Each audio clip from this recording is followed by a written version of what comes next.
Boa noite, pessoal.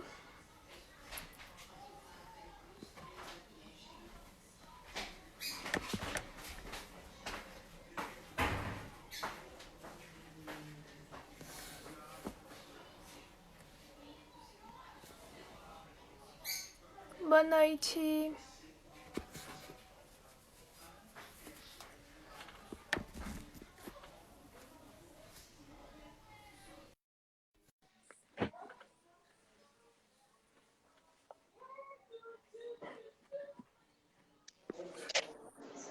Olá, boa noite. Oi, Tainá, boa noite, tudo bom? Tudo bem com você? Tudo certo? Tudo certo. Obrigada pelo convite. É um prazer bater esse papo aqui contigo e te conhecer um pouco melhor, né? A gente se Te encontra agra- muito nos grupos de WhatsApp, mas acaba sendo muito especial. Então, boa noite a todo mundo. Eu que te agradeço por ter aceitado esse convite, estar disposta a essa conversa, né? Que eu sei como a agenda tá corrida, muitos planejamentos nessa pandemia, né? Ah, já teve mais corrido, por enquanto tá muito tranquilo. Tô sentindo até, me sentindo deslocada, né? Buscando novas identidades, assim, porque realmente durante competições, o nosso modo de vida é muito diferente do que a gente tem vivido nesse momento. A gente tem agora que ficar aqui em casa, quietinho, né? Se cuidar dos nossos para tudo melhorar e a gente voltar aí melhor do que era antes, né? E controlar a ansiedade, que tá complicado, né? Fazer planejamento sem você ter uma previsão, né, de quando vai ocorrer, de como vai ocorrer, é algo muito angustiante e tem sido um trabalho também lidar com essa situação emocional.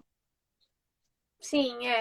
Se tivesse pelo menos uma previsão, ficaria mais fácil, né? Porque a gente já sabe, daqui a um mês vai voltar o futebol, então eu vou me organizar e me basear em tudo isso. Mas tá bem complicada a situação. Cada pessoa fala É, uma coisa.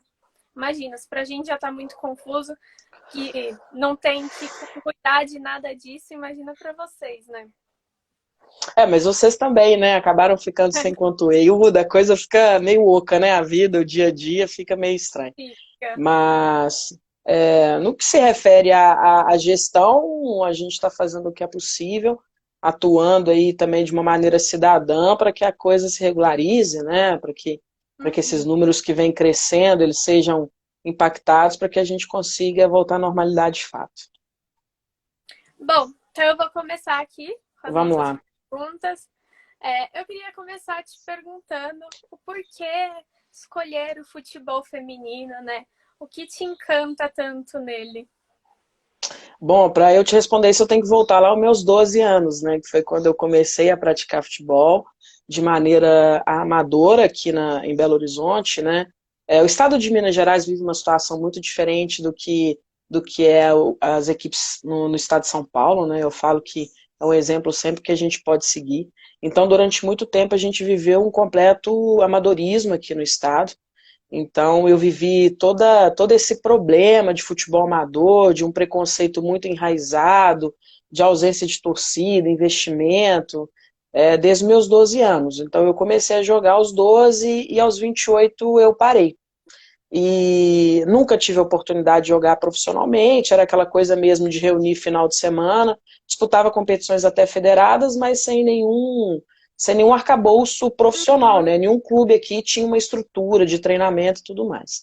Então, aos 28 eu resolvi parar. Na época eu já era policial há 7 anos, então eu tentava conciliar as duas coisas, o prazer Uhum. de continuar jogando com a profissão, apesar de ter ido trabalhar no interior. Então, aos 28 eu acho que eu cheguei no meu limite ali e tinha outros planos e eu recebi um grato convite de organizar uma equipe para disputar o Campeonato Mineiro nessa mesma equipe, que é o Santa Cruz, foi a última equipe que eu joguei. Então o presidente me chamou e falou assim, olha, me ajuda a montar uma equipe para o Campeonato Mineiro. Naquela época o Campeonato Mineiro dava vaga na Copa do Brasil, a extinta Copa do Brasil.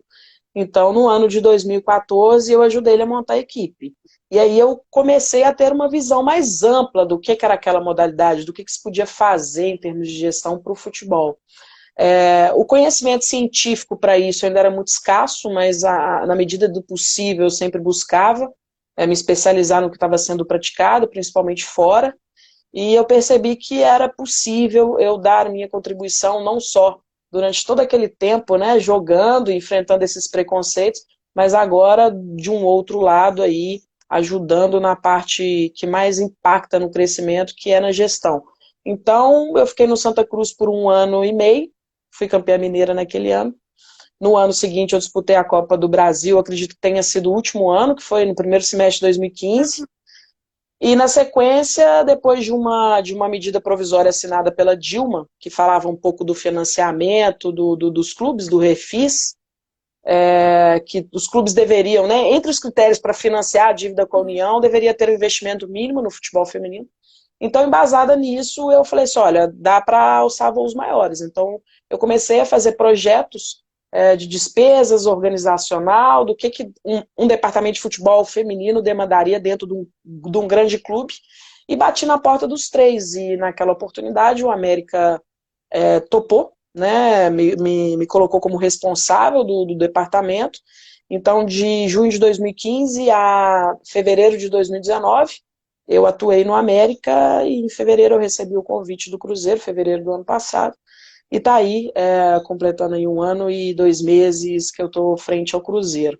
Então, mais ou menos a minha história é essa. Eu fui campeã mineira por 3 vezes no América, tricampeã, e pelo Cruzeiro ano passado também campeã mineira e vice da A2. E essa é a minha curta, mais densa trajetória no futebol feminino. Com bastante títulos, né? Bom, a nível estadual, sim, né? Mas a gente sabe que tudo é um processo. Como eu Sim. falei anteriormente, o estado de Minas Gerais ainda engatinha muito no desenvolvimento do futebol feminino. Então, a nível nacional, que principalmente quando você enfrenta equipes de São Paulo, há, há uma diferença absurda, muito grande e difícil de administrar e sanar de uma temporada para outra. Mas a gente está num processo aí para buscar também títulos nacionais, que eu acho que o estado de Minas Gerais, pelo que tem feito, a médio prazo ou até a curto prazo, merece trazer um título para cá. Você não jogou como profissional, né? Mas você esteve perto, né? Jogando e tudo mais. E agora, nesse período de gestão, o que você vê que mudou do futebol? Daquela época que você jogava para agora que você está nesse outro lado da história, né? Poxa, seria mais fácil identificar para você o que ainda mantém, porque mudou tudo, né?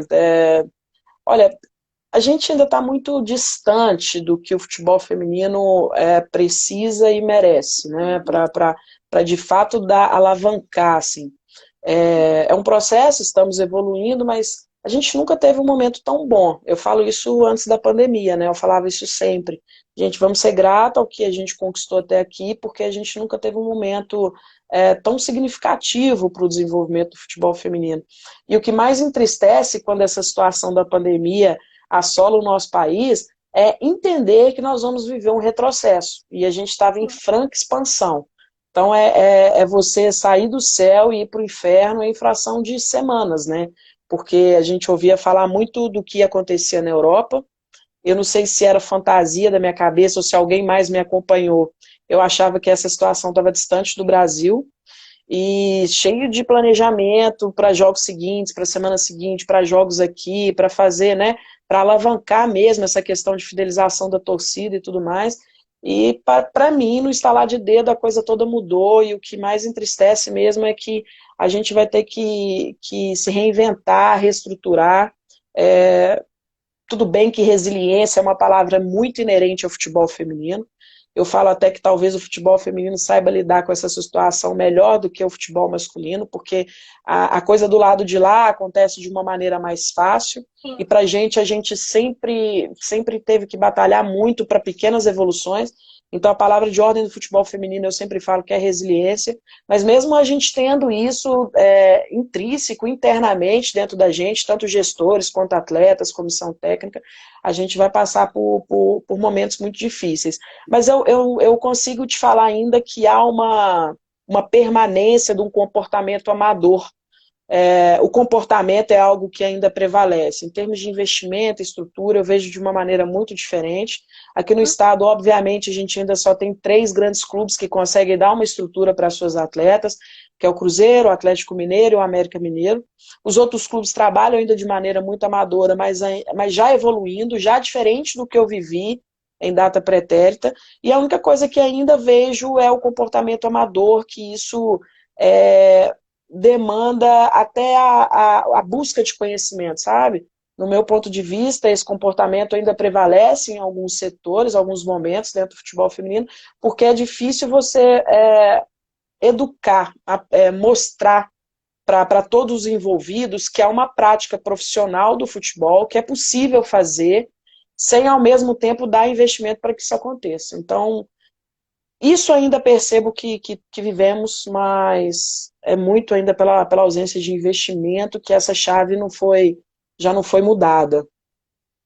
Você falou um pouco dessa expansão e desse crescimento do futebol feminino, e a gente vê que ao longo dos anos, né, desde que o futebol foi autorizado de novo para as mulheres e tudo mais, vimos várias ondas começando e terminando.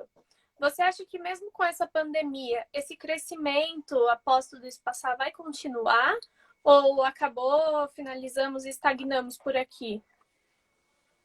Não, não penso não. Eu penso que vai demandar reajustes e talvez uma forma diferente de se fazer o futebol enquanto entretenimento, porque a nossa grande mola propulsora é a torcida.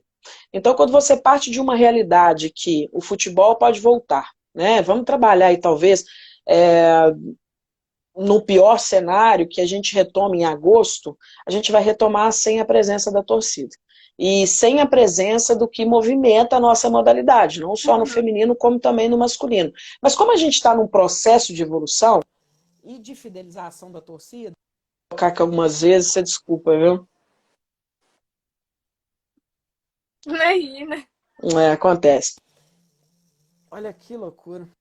Então, como a gente ainda está num processo de fidelização de torcida, a gente vai...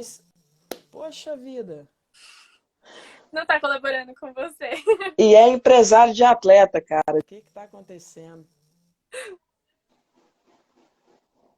Bom, deixa eu mandar uma mensagem para ele no WhatsApp aqui. Gente, desculpa, viu?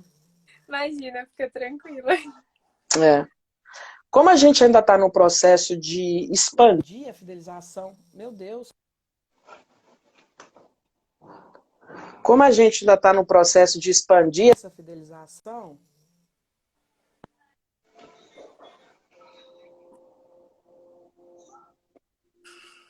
acho que agora parou. Como a gente está num processo de expandir essa fidelização, a gente vai sofrer muito, isso é sem dúvida. Porque a torcida, ela alavanca investimento através de patrocinador, né? O patrocinador, quando vê que aquele produto está sendo consumido, ele tem interesse de colocar a sua marca lá. Então, por exemplo, ano passado, o Cruzeiro buscou um patrocinador específico, Master, e se eu não estiver muito enganado, era o segundo clube dentro do país a ter um patrocinador exclusivo do futebol feminino como Master. Eu acredito que só o Corinthians tinha, se eu não me engano, a marca da cerveja lá. Então, por que isso? Porque a torcida do Cruzeiro comprou a ideia do futebol feminino. Eles começaram a perceber que a torcida estava indo, que estava consumindo o produto, não só em campo, mas também em redes sociais, em ações que a gente fazia. Então, pensar que a gente vai perder essa mola propulsora nos faz pensar em como buscar, como fazer com que esse torcedor continue consumindo o nosso produto. E aí é um cenário que a gente não pisou, por mais especialista que meu departamento de marketing seja, de produção de conteúdo também, é um cenário muito novo para todo mundo. E como fazer para cativar esse torcedor? E como fazer para mostrar números para os patrocinadores, para possíveis investidores, de que aquele produto está sendo consumido? Então, são situações que requer muito estudo, muita análise, requer muito experimento, e com certeza a gente vai errar, mas também em algum momento a gente vai encontrar a receita para fazer com que o futebol feminino suporte esse momento e consiga sobreviver, mesmo diante de uma condição de ainda não ser autossustentável, né? Então, são particularidades do futebol feminino que é muito difícil. Hoje eu não acredito em nenhum clube feminino que consiga ter um retorno financeiro para se sustentar, né? A gente ainda depende dos caras. Eu falo que os caras ainda pagam a conta, infelizmente. Sim. Então, são ações que a gente tem que fazer ainda sendo um departamento deficitário para o clube. E no momento que a gente não pode recuar. O futebol feminino chegou num patamar de investimento que não dá para recuar, né? As atletas já não comportam ter menos estruturas do que tem hoje, ou ter um retorno financeiro menor do que tem hoje. Então, assim, a gente está falando de um retrocesso em termos de investimento, e em termos estruturais a gente não pode pensar em retrocesso, a gente tem que pensar em andar para frente. Então, são contradições que colocam a gente de cabeça fervendo mesmo, de quais as ações assertivas que a gente vai ter que tomar nesse cenário ainda desconhecido para todos nós. Eu vi alguns clubes aqui no Brasil e alguns da Europa vendendo e colocando a fotinha do torcedor, boneco. Você acha que isso daí seria uma das possibilidades para quando o futebol retornar, se ele retornar sem torcida? Acho muito. E acho muito de uma possível interação. A gente vê isso em live, né? É muito Sim. comum estar sendo aí, colocar lá a hashtag e tal, e você comenta e aparece, até para o torcedor sentir parte daquilo. Então, penso que é uma medida, né? O torcedor vai fazer uma compra online para ter acesso a uma possível interação àquele jogo, ou a própria televisão, né? No caso de transmissão aí, também deve fazer dessa forma, individualizar aí acesso, enfim, eu não sei de que forma que vai ser melhor também para não onerar um povo que vai sofrer. Que a gente tem que pensar nisso também. Há um problema que a gente enfrenta político, que é absurdo, extremamente absurdo, e eu vou falar um pouco disso aqui, porque isso interfere diretamente nas nossas ações. Quando eu não votei no Bolsonaro, mas quando ele ganhou, a gente pensava assim, tudo bem, vamos pagar o preço, mas a gente não sabia que o preço seria tão caro, né? Porque eu acho que parte dessa falta de confiança num prazo, nessa perturbação que a gente tem de como que as coisas vão ser no dia de amanhã, tem muito a ver com o caos político que a gente vive, porque não há uma unidade de protocolos para lidar com a pandemia. Então, vamos ter que reinventar. E aí talvez seja essa condição de fazer caber no bolso do torcedor, mas que ele apresente, ele apareça e que ele dê retorno financeiro ao clube e às estruturas, né, que movimentam o futebol, e talvez essa seja uma forma de fazer com que o torcedor interaja, para que ele esteja mais conectado com o clube, mesmo que seja através de redes sociais, de transmissões, e seguir talvez o modelo do que a gente tem visto nas lives aí. Tenho até tentado participar, mas eles nunca colocam lá minhas postagens. Impressionante. A gente está falando um pouquinho desse investimento no futebol e tudo mais. E o Cruzeiro, no geral, né, o clube vem passando por dificuldades. A gente vê muito isso no masculino, né, mostrando muito. O quanto isso reflete para o futebol feminino, para vocês, Cruzeiro? Olha o que aconteceu.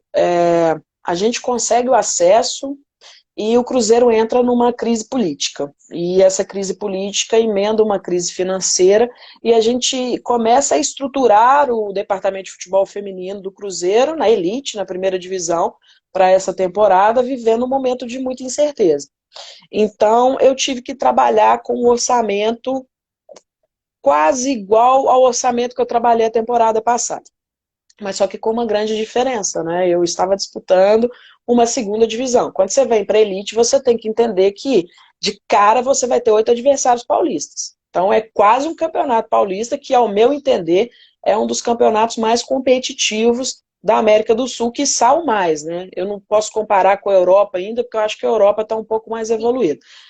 Mas é uma competição de alto nível e você pega 8 equipes que estão no Campeonato Paulista na elite do futebol. E você precisa de um maior investimento. Então, na oportunidade, o Cruzeiro sentiu de que forma? Eu tive que extinguir minhas 2 categorias da base, foi uma decisão minha, não foi uma decisão da diretoria, não foi nada que veio como ordem, para que eu pudesse alocar esse valor que era despreendido na categoria de base para a equipe profissional. Eu entendi da seguinte maneira: eu preciso alimentar meu carro-chefe precisa continuar andando, eu preciso afetar a base nesse momento, mas a curto prazo eu empodero o meu departamento, mantendo a minha equipe com uma qualidade, uma possibilidade de entrar na elite do campeonato e ser uma equipe competitiva, para que a partir de 2021, considerando, né, e aí torcendo para que o masculino volte à elite também, a gente consiga estruturar de uma maneira melhor o nosso departamento e aí buscar, talvez, pensar em títulos. A nível nacional, né, a gente trabalha com uma meta. Então, se você me falar assim, o que afetou? Afetou que a gente teve que trabalhar com um orçamento reduzido, e com isso a gente trabalha com umas metas humildes, né? A nossa primeira meta é nos garantir na primeira divisão, nos garantir na elite, que nada mais justo com a luta que foi ano passado, e nada mais justo também dar esse retorno para a torcida que nos acompanhou, permanecer lá. E no segundo momento a gente entrar na fase de mata-mata ali e ver se a gente consegue avançar. Então, essa situação do masculino, do clube em si enfrentada no ano passado, traz para a gente como resposta essa situação, de ter tido um menor investimento e trabalhar com essas metas mais humildes, mas isso está tudo encaixado dentro da minha ideia de processo de evolução, tá? Então, acho isso bem natural. O que eu gostaria de saber, o que você, como pessoa, como coordenadora, faz de diferente para o seu trabalho não parecer o mesmo de todo mundo? Se você se cobra muito para isso também. Poxa, é difícil, porque a gente não sabe ao certo o que cada gestor trabalha ali, né, no íntimo do seu departamento, da sua equipe. Mas eu acho que pelo fato de eu ter vivido o preconceito do futebol feminino, as mazelas, de ter sofrido até um pouco dessa carga da época de que o futebol feminino foi proibido, eu tenho uma visão muito humana da coisa. Eu acho que isso é o grande diferencial. Eu não deixo de tomar minhas decisões enquanto gestora, mas eu não enxergo na atleta e na minha comissão técnica simplesmente profissionais. Eu enxergo pessoas, eu enxergo mulheres, eu enxergo pais, namorados, namoradas, que têm seus conflitos, suas dificuldades, e tento conduzir da maneira mais humana. É claro que quando você vem para o alto rendimento, você sempre fica numa linha tênue entre uma cobrança muito severa e ser muito humana. Mas eu tento sempre balancear isso e ser, além de gestora, chefe, ser amiga também. Então, acho que isso faz a diferença. É claro que no meio do futebol você faz escolhas e nem sempre você, na maioria das vezes, sai como errada, né? Porque por vezes você tem que optar por uma atleta ou outra, principalmente nesse momento entre uma temporada e outra, de renovações de contrato. É claro que você não pode viver querendo agradar todo mundo, isso não cabe a nenhuma gestão, isso é impossível até na vida pessoal, quanto mais numa vida profissional, mas eu tento fazer as minhas escolhas muito pelo que me é apresentado, pelo mérito, né? Nesse momento eu acredito muito na meritocracia. Então, eu acho que eu nunca tomei uma decisão injusta. Eu nunca deixei de lado, ou eu nunca deixei de renovar um contrato em atletas que se dedicaram, que estiveram ali o tempo todo conectados com o nosso objetivo. Então, por mais que tecnicamente talvez não vai se encaixar dentro daquele planejamento, eu acho que o período de doação do atleta sempre vai ser fator aí para tomada de decisões. Então, isso tem um pouco dessa questão de eu levar a coisa para o lado emocional da coisa, humana da coisa. Então, eu acho que essa pode ser... eu não vou dizer que é diferente, porque eu não sei como os outros gestores fazem, né? Mas talvez esse seja o ponto característico aí do nosso departamento. Ano passado, o Cruzeiro acabou subindo para a primeira divisão, né, do Campeonato Brasileiro Feminino. E aí vocês ficaram com o vice-campeonato. Eu queria saber o que você acha do seu papel nessa conquista. Como você influenciou o time nessa conquista? Ah, não tem, não tem como individualizar, né? Porque quando você pensa no que foi a trajetória, a gente estreia no jogo contra o Taubaté e perde de 2-1. E depois a gente tem sucessivas vitórias e chega numa final e num jogo drástico no Pacaembu, você estava lá? Tava nesse jogo. É. Da próxima você não vai, tá? Porque eu já fiquei sabendo que você é pé Tá frio. anotado aqui, não vou, pode deixar. Então você vive um jogo drástico daquele, mas aí quando você olha para trás e vê o que você conquistou, são diversas situações que envolveu capacidades e habilidades e doações de diversas pessoas, não só dentro do departamento de futebol feminino, mas como num contexto todo, enquanto clube, das pessoas que trabalharam, né, anteriormente com a gente, de como foi a nossa trajetória. A gente tem que entender que chegar a um ponto diz muito de muitas coisas de muitos anos. Nem só, não somente daquele grupo que está ali hoje fazendo parte do seu elenco, da sua comissão técnica, porque a história de cada uma diz muito da disponibilidade, da habilidade que a pessoa apresenta naquelas condições, né, de jogos e treinos e tudo mais. Então, eu acho que a minha participação foi trazer um pouco dessa experiência de já ter sido atleta e essa minha busca alucinada por conhecimento. Entendo muito o futebol como ciência e acho que isso colaborou, mas o grande fator foi a autonomia que o Cruzeiro me dá, né? Quando o Cruzeiro me chama no dia 18 de fevereiro e fala assim, olha, monta o departamento, a gente precisa apresentar o elenco dia 27. Eu falei, cara, eu tenho 9 dias para montar um departamento de futebol feminino. Assim, né? Foi muito louco. E ao mesmo tempo que o prazo foi uma situação conflitante, ele me deu autonomia. O Cruzeiro me deu autonomia. O Cruzeiro falou assim, olha, você tem esse orçamento aqui. Em cima desse orçamento, monte a equipe, apresente a equipe para a imprensa dia 27 de fevereiro e faça a sua estreia dia 27 de março. Então, tivemos um mês de trabalho aí para estrear contra o Taubaté.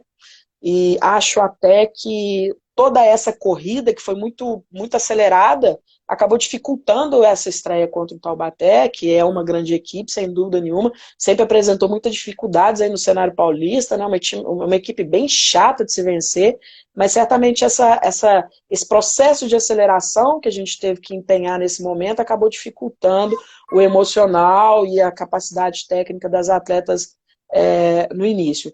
Então, acho que todo o elenco contribuiu muito, e o Cruzeiro, sem dúvida, quando me deu autonomia, acredito ter feito a escolha mais acertada, não por ter sido a Bárbara a escolher, a montar, mas foi muito fácil buscar profissionais prontos e capazes, eu tendo a chancela do Cruzeiro, olha, vai.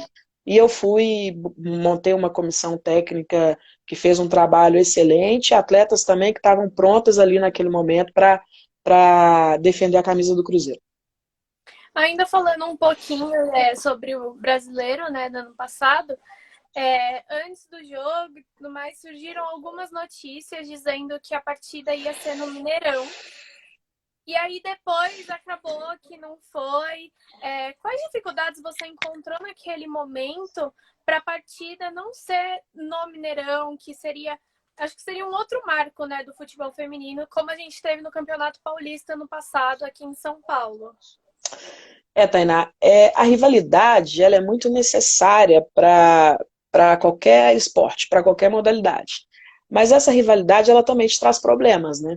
O que aconteceu foi o seguinte, o Cruzeiro toma a decisão de bancar a despesa de se fazer o jogo no Mineirão, e é uma despesa alta, tá? Para você ter ideia, para você abrir 2 portões do Mineirão, você gasta em pessoal em torno de 100 mil reais. A gente sabia que, por mais que a gente cobrasse, e deveria ser um valor justo para o torcedor entrar no Mineirão para ver o nosso jogo, a gente não conseguiria fazer com que a partida pagasse as despesas. Mas o Cruzeiro achou que o departamento merecia e topou. Olha, vamos fazer esse investimento, você atendeu durante o ano todo o investimento que foi lhe proposto, não houve nenhuma despesa extra, então acho que o departamento merece que a final seja lá. Mas havia uma situação de uma corrida no entorno do estádio do Mineirão, do Atlético Mineiro. É uma corrida de rua, e essa corrida ia de 8 às 11. da manhã. Então a gente tentou, a primeiro momento, alterar o horário da partida, que era uma coisa bem engessada, né, às 14 horas, por causa da transmissão da Band. Então a Uhum. gente tentou, junto à CBF, tivemos a negativa, uma negativa até justa, porque é o quadro, é o horário que a Band tem dentro da sua programação para transmissão, e a gente tem que, na medida do possível, sempre entender que é muito importante para a gente que as televisões, as transmissões aconteçam. E aí eu tento, num segundo momento, dentro da federação, uma autorização para que os dois eventos pudessem acontecer. Então tem uma reunião que envolve Corpo de Bombeiro, Polícia Militar, todos esses setores que envolvem um grande evento, e eu tive uma sinalização, ok, dá para fazer. Então a partir desse momento a gente divulga na imprensa, dá um ok para a CBF, olha, o jogo vai ser no Mineirão, e começa todas as ações. Só que teve a diretoria do Atlético manifestou junto ao Ministério Público do Estado de Minas Gerais, e alegando que o seu torcedor poderia não estar seguro com aquela proximidade dos eventos, né? Então a corrida acabava às 11 horas, entendia uma dispersão por volta de meio-dia, e por volta de 1 hora o meu torcedor ia estar chegando. Bom, o Ministério Público só oficiou a federação para que a federação alterasse o mando de campo, porque entendia realmente que poderia oferecer algum risco. O que para mim é incabível, porque se você mistura duas torcidas num jogo, de uma rivalidade muito maior, que são ali um jogo de homens, o masculino, que é centenária essa rivalidade, e o policiamento dá conta, né? Tem aquelas ações que tal torcida tem que aguardar a outra sair, tal torcida entra por tal lado, enfim, aquelas ações, e que porque essas ações não foram feitas para que o Ministério Público entendesse razoável fazer o nosso jogo lá. Então o jogo só não foi lá por ordem do Ministério Público, e o que me entristeceu muito, porque seria um grande passo para a gente fazer uma final contra uma equipe do São Paulo, que é uma grande equipe, com grandes craques lá, mas enfim, não deu para a gente fazer, a gente não tinha nem tempo hábil para tentar recorrer dessa decisão do Ministério Público, e acabou sendo no Sesc, infelizmente com uma capacidade de só 2.000 torcedores, a gente acredita que tenha passado um pouco disso, mas não comportava mais, e acredito que a torcida se afastou desse jogo muito pelo medo de chegar e já não conseguir entrar, porque a capacidade de 2.000 para uma final é muito pequena para uma torcida tão grande quanto a do Cruzeiro. Mas a partir disso, né, eu movimentei algumas conversas e ações dentro da Federação Mineira, e acredito que nessa temporada, quando retomar aí, a gente vai ter algumas condições de fazer alguns jogos, e é muito interessante deixar claro que é muito caro. Então, a gente quer chegar no momento de jogar lá todos os jogos, mas é um processo, então, infelizmente, a gente tem que tomar decisões, né? Investe na estrutura do departamento ou investe em fazer jogos no Mineirão. E, por vezes, a minha decisão sempre vai ser estruturar o departamento, mas certamente alguns jogos a gente vai fazer lá. Eu acho que é legal, né? Ter esse pensamento que você está tendo. Eu concordo até com você. Investir primeiro no time sempre é a melhor opção para você crescer. Quando você crescer e o time meio que se autossustentar e te der mais lucro, você consegue o outro. Eu acho que essas partidas assim, por exemplo, uma final, uma semifinal, tem uma grande importância de ser nesses lugares. Mas eu, na minha visão, não vejo o estádio como um dos únicos crescimentos do futebol feminino, né? O futebol feminino não precisa de um estádio grande para ter o nome que ele tem e o crescimento que ele tem. Eu enxergo que você veja a mesma coisa que eu, né? Tem a mesma opinião que eu. Eu enxergo exatamente assim. A mola propulsora do departamento de futebol feminino é a sua torcida. A torcida do Cruzeiro, na sua particularidade, é uma torcida muito acostumada com títulos, muito acostumada com vitórias. Está no DNA do torcedor. Por isso, a torcida sofreu tanto com esse momento ruim do Cruzeiro na temporada passada, sabe? É uma torcida pouco resiliente a derrotas, a fracassos. Então, como que eu vou conectar com essa torcida? Como que eu vou fazer essa torcida do masculino fidelizar o futebol feminino? Quando eu apresento uma boa equipe, quando eu apresento uma equipe competitiva, que vai disputar títulos, que vai chegar em finais, que vai fazer jogos de alta qualidade técnica. Então, nosso primeiro objetivo é sempre deixar a nossa equipe no mais alto grau de competitividade. Com isso, a gente atrai torcedor, que atrai patrocinador, e aí a roda gira. Eu nunca vou dar esse salto. Eu já tenho uma equipe aqui, eu quero jogar no Mineirão e começar a fazer investimentos que não vai me trazer nenhum retorno. Dá um retorno midiático, mas a longo prazo isso, na verdade, acaba sendo um tiro no pé. Com certeza. Queria falar um pouquinho agora sobre planejamento, porque a gente sabe que os clubes, desde que termina o ano até o começo do outro ano, já tem todo um planejamento para todos os campeonatos, tudo bonitinho. Com a Covid, né? Você vai ter que reestruturar tudo isso, né? Você acha que alguma coisa dá para aproveitar? Como que você está pensando nesse planejamento pós o retorno? Porque a gente já não tem uma data definida, né? Já complica por isso. O futebol feminino vive, eu estou falando no estado de Minas Gerais, tá? Porque, por exemplo, em São Paulo já é um grande conflito. Mesmo com o ano inteiro, ano passado, equipes paulistas tinham dificuldade entre Campeonato Paulista e Brasileiro, né? Então, acredito que os times de São Paulo vão viver um cenário diferente do nosso aqui. Mas o futebol feminino ainda respira um pouco, ainda tem uma gordura para queimar, porque o nosso calendário ia ficar parado quase 3 meses por causa da Olimpíadas. Com a ausência da Olimpíadas, a gente acaba tendo essa gordura para queimar. Mas a incerteza de que, será que esse período vai ser suficiente? A gente já consegue perceber que não. A gente completou 60 dias de paralisação. A gente, quando retornar às atividades, a CBF tem que entender que a gente vai ter que ter um prazo de pré-temporada.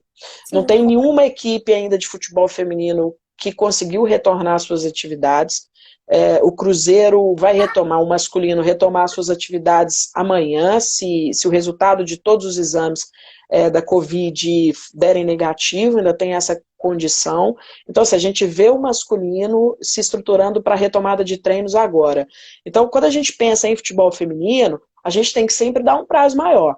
Dentro do Cruzeiro, qual que é o planejamento meu? É aguardar algumas semanas, ver se o retorno vai ser positivo, do masculino que está retomando as atividades, como que fez, há um controle da pandemia, está tendo transmissão, não está tendo, qual que é o gasto disso, para depois pensar em fazer isso dentro do departamento de futebol feminino. Então, assim, a CBF ainda vai ter que pensar nisso, no mínimo um mês de uma pré-temporada, para que a gente não perca atletas com lesões no retorno. E mais importante que isso, ou não mais importante, mas assim, importante também, é que a gente consiga apresentar um bom futebol. Porque isso também é muito importante, né? A gente precisa apresentar um futebol com qualidade. Sempre lembrando que a gente está num processo de evolução que não aceita erros. Então, nenhum torcedor quer ver um futebol feminino como ele era feito antigamente, né? Com dificuldade fisicamente, com dificuldade de entendimento de jogo. Então, a gente ainda tem que se preocupar com isso. É o nosso produto que a gente está vendendo. A gente precisa dessa pré-temporada para que fisicamente os atletas estejam bem e também para que, no modelo de jogo, seja algo apresentável. Sim. Então, é difícil, assim, essa gordura já está indo. E isso começa a nos preocupar muito. No que se refere ao Campeonato Mineiro, é uma competição ainda em desenvolvimento, uma competição que iniciou sua grande rivalidade no ano passado, com a formação dos 3 grandes clubes tendo sua equipe feminina, mas ainda é muito humilde, é uma competição muito enxuta, sabe? A federação ainda tomou a decisão no passado de não aceitar equipes amadoras, o que eu achei que foi um absurdo no desenvolvimento do futebol feminino, prejudicou e muito.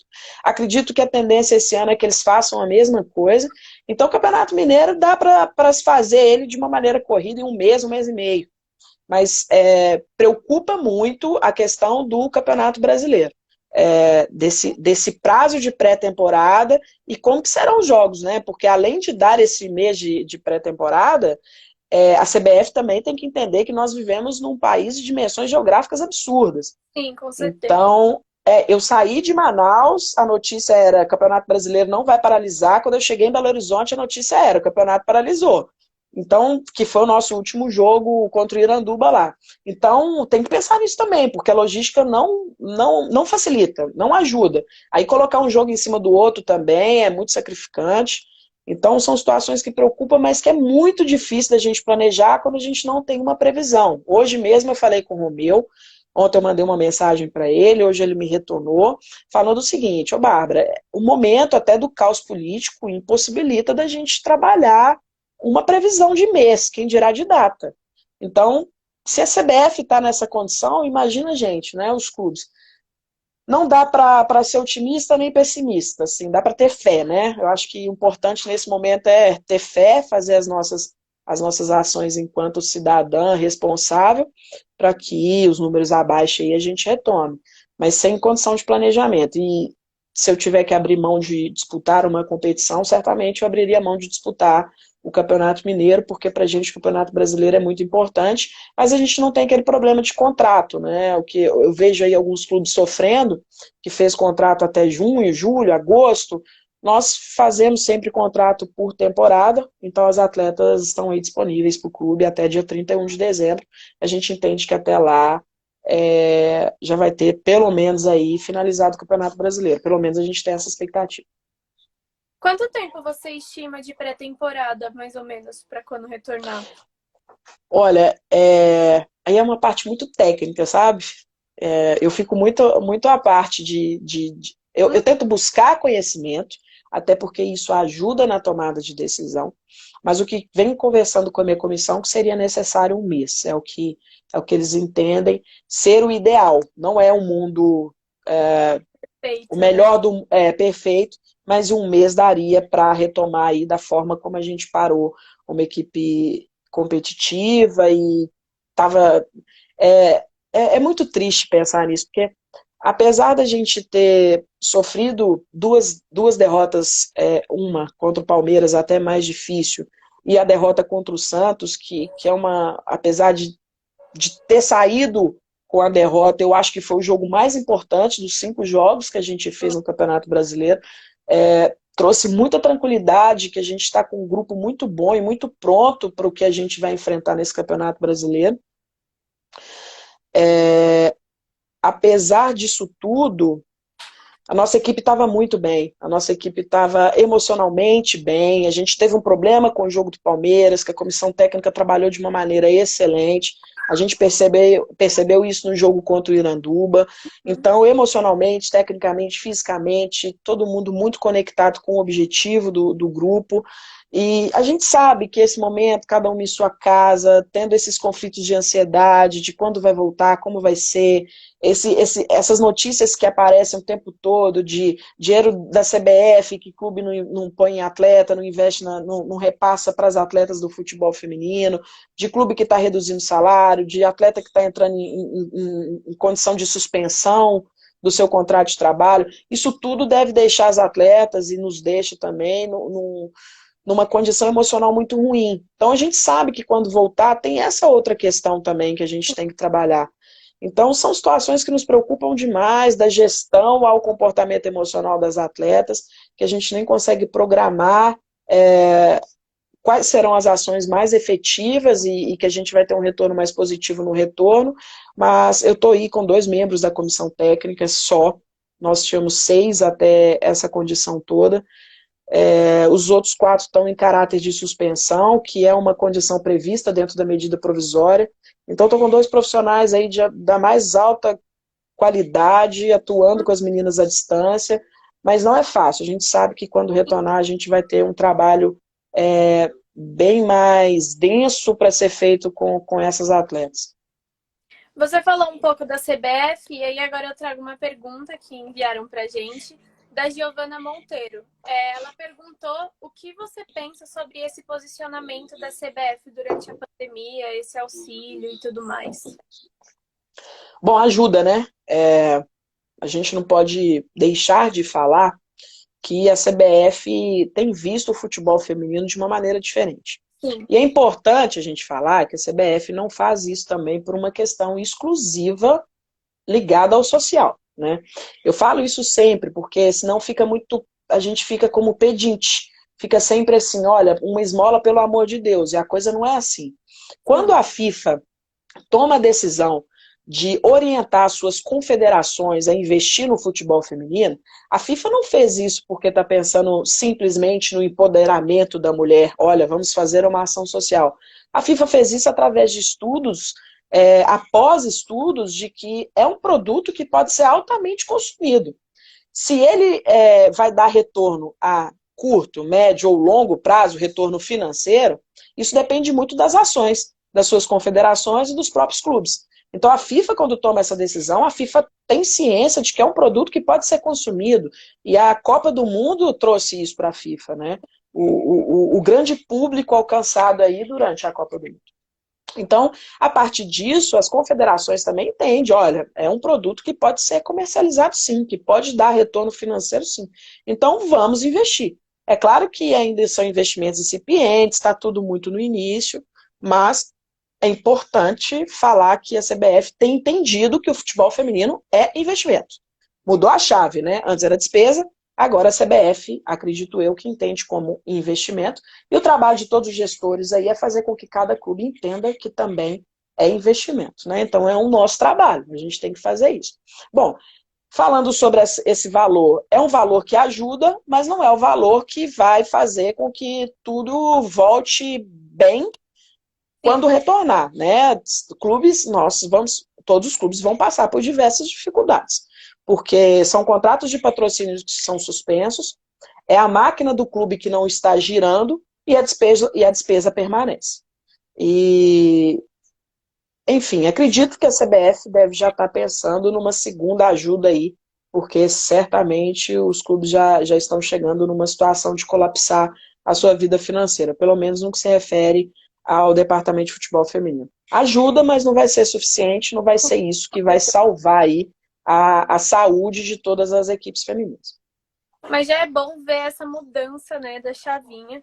Eu vou trazer agora para você uma pergunta da Bianca Ramos. Ela perguntou qual a sua opinião sobre o fato de não ter tantas mulheres coordenando os times masculinos. Pô, opinião é a resposta que a gente vive um preconceito estrutural, né? Quando eu apresentei a minha equipe e a comissão técnica em fevereiro de 2019, uma jornalista me questionou por que eu tinha só uma mulher na comissão técnica, que é a nossa fisioterapeuta Camila, eu acho até que ela está nos assistindo aí, que eu vi o nomezinho dela subindo, deixar um grande beijo para ela. E eu comecei a refletir um pouco antes de responder, e a primeira coisa que veio à minha cabeça é o seguinte: por que as mulheres sofrem preconceitos academicamente falando, nas próprias universidades e faculdades?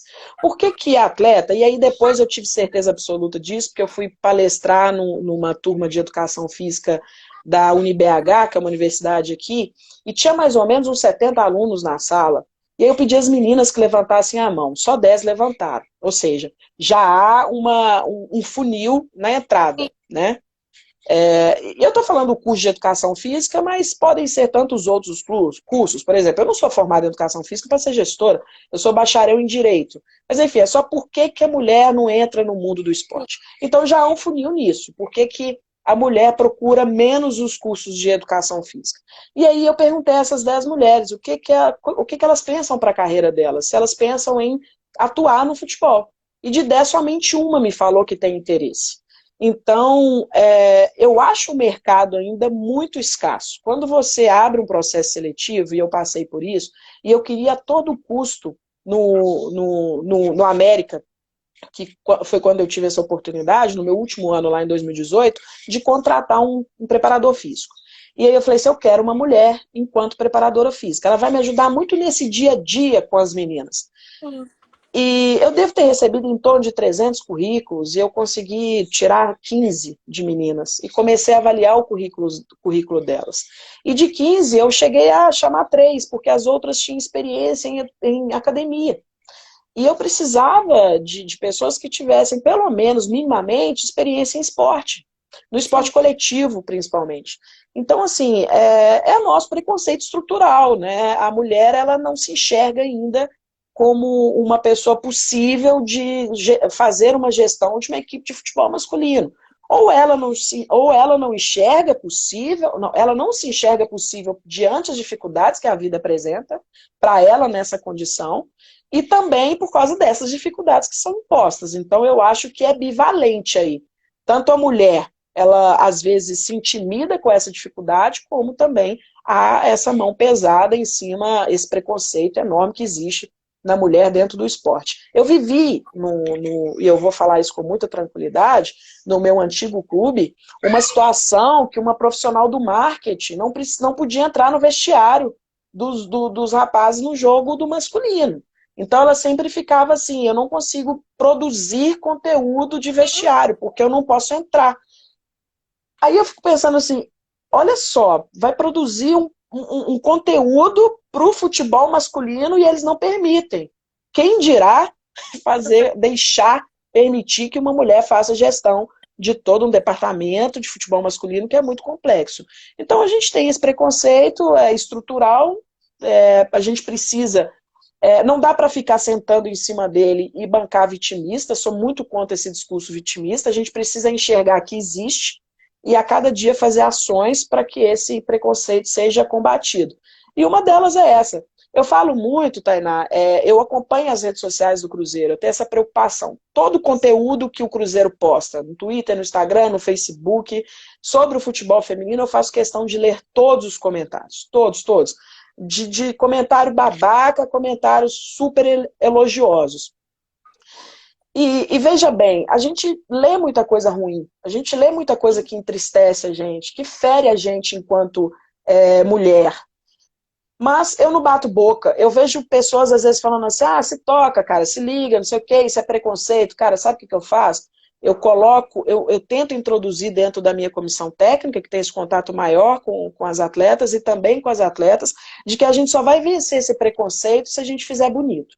Então, vamos pegar esse preconceito, saber que ele existe, vamos pegar essa ofensa, saber que ele existe, mas vamos chegar num jogo e fazer um belo jogo, um belo gol, e sempre estar muito disposta para a torcida, para fazer essa conexão com a torcida, para a torcida entender que a gente faz parte também do clube, não é só o futebol masculino. Comentando um pouquinho sobre as redes sociais, a Patrícia perguntou: a divulgação do futebol feminino ainda não tem tanta força quanto o masculino. Na sua opinião, o que precisa ser feito para ter essa força de publicidade, ter todo esse planejamento? A gente precisa fazer o nosso produto ser melhor consumido. E isso a gente faz através de processos, né? Processos de competições bem realizadas, de jogos bem feitos, de ações de marketing bem realizadas, bem estruturadas e praticadas. E com isso a gente consegue atrair aí, fazer o apelo midiático, né? Porque não há o que se falar em ações distintas e solitárias, é todo um grupo de ações para que as coisas consigam, para que as coisas avancem, né? Então, olha só, ninguém quer assistir um filme mal feito. Todo mundo quer assistir um filme de um puta de um diretor, de um ator muito foda, de uma atriz que foi a melhor do ano passado.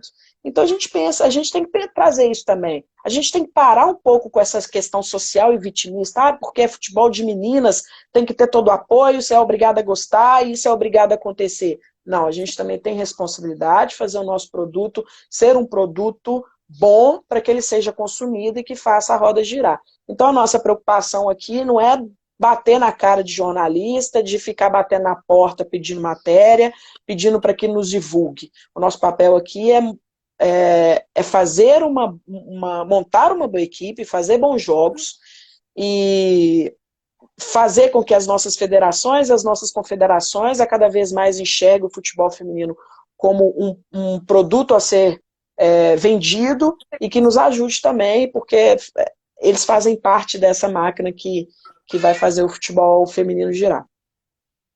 Muito bom. Nosso tempo está acabando. Tem duas Isso, perguntas aqui. Vamos lá. Só deixa eu ver se são... Bom, essa aqui você já respondeu.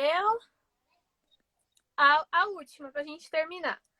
Qual idade pretende trabalhar na base visando integrar profissionais cada vez mais preparadas? Isso tudo depende de recurso, né? Mas olha só, vou tentar resumir de uma maneira muito sucinta que dê para entender e breve, né?